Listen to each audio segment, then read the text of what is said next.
পারু বকু কোথায়? ওদের স্কুল পাঠিয়েছি ভর্তি হতে। কি?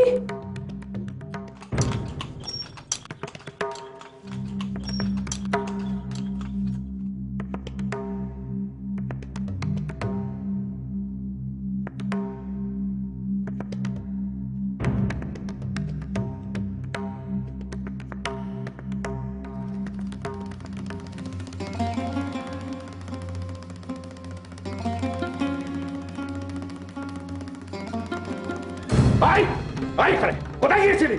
কোথায় গিয়েছিলি? ওই ছোড়ার সঙ্গে কোথায় গিয়েছিলি? মুখ দিয়ে কথা শুনছে না কেন? বল কোথায় গিয়েছিলি? কি করছো তুমি?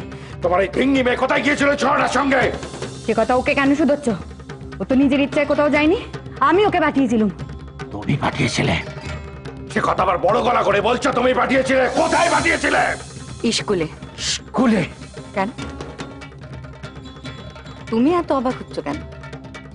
তুমি জানতে না আজ ওদের স্কুলে ভর্তি করাবার দিন? কি হলো, জানতে না তুমি? নিকুচি করেছে ওদের স্কুল। এই বাড়ির কর্তা আমাকে না জানিয়ে অন্য বাড়ির ছেলের সাথে আমার মেয়েরা হাওয়া খেয়ে বেড়াচ্ছে। থামো তুমি, থামো। দেখো বউ, আজ কিন্তু এই বাড়াবাড়ির একটা হেস্ত নেস্ত করে ছাড়বো। পারু, বোনকে নিয়ে ঘরে যাও। কি হলো, যা। চিরটা কাল মা সংসারে অশান্তি করে গেল। আসলে দোষটা হচ্ছে বাবার। বাবাই কোনোদিন মাকে শাসনে রাখতে পারলো না। হ্যাঁ, নিজের স্ত্রীকে যে শাসনে রাখতে পারে না। চেঁচিও না। তোমার কথাই অক্ষরে অক্ষরে মেনে নিয়ে আমি ওদের পাঠিয়েছিলাম। তার মানে? কেন মনে নেই? নিজেই তো কয়েছিল, মনে নেই সে কথা? যেদিন মেজ বউয়ের দেহ শুদ্ধির যজ্ঞ করেছিলে তখন কি কয়েছিলে মনে নেই? এই একটিবার মাকে আসতে দাও, তারপর তুমি নিজে গিয়ে ওদের ভর্তি করে দিয়ে আসবে।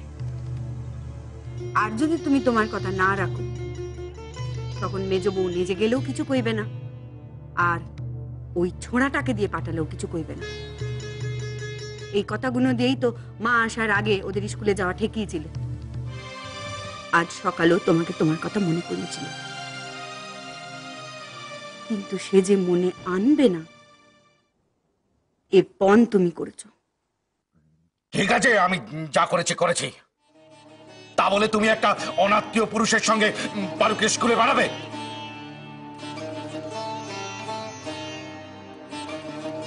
এদিকে তো তোমার মানের জ্ঞান একেবারে টনটনে। এ বেলায় পরের মুখাপেক্ষি হতে তোমার লজ্জা করলো না? না, করে না। কি করবো বল, অভাবে সবার নষ্ট, এ চিরকেলে কথা। যার তিন কুলে করবার কেউ নেই সে পরে সাহায্য নেবে, এই তো স্বাভাবিক। ও, তোমার তিন কুলে কেউ নেই? নেমো খারাপ মেয়ে মানুষ, সারাটা জীবন আমাকে শান্তি দিল না, স্বস্তি দিল না। পরেও তোমার বলতে পারছে না যে তোমার জন্য কেউ কিছু করেনি। যা করেছ সব আমার জন্য। তবে কি আমার জন্য? আমার ভালোর জন্য? ব্যস্ত ছিলাম মায়ের ছেলে মায়ের কাছে। কি দরকার ছিল ভিন্ন সংসার, ভিন্ন বাড়ির? মায়ের ছেলে মায়ের কাছে, শুধু মায়ের ছেলে। আর ওরা তোমার ছেলে মেয়েরা, তোমার প্রবৃত্তির ফসল, তাদের কথা কে ভাবতো? তারা বংশের অন্য ছেলে মেয়ের মতো মানুষ হতো। কি দরকার ছিল সাহেব বেবি করে তোলার? একটা কথা তোমায় বলে দিচ্ছি মেজ বউ, বকুল স্কুলে যায় যাক, পারু বিনুনি ঝুলিয়ে স্কুলে যাবে না। পারু যাবে।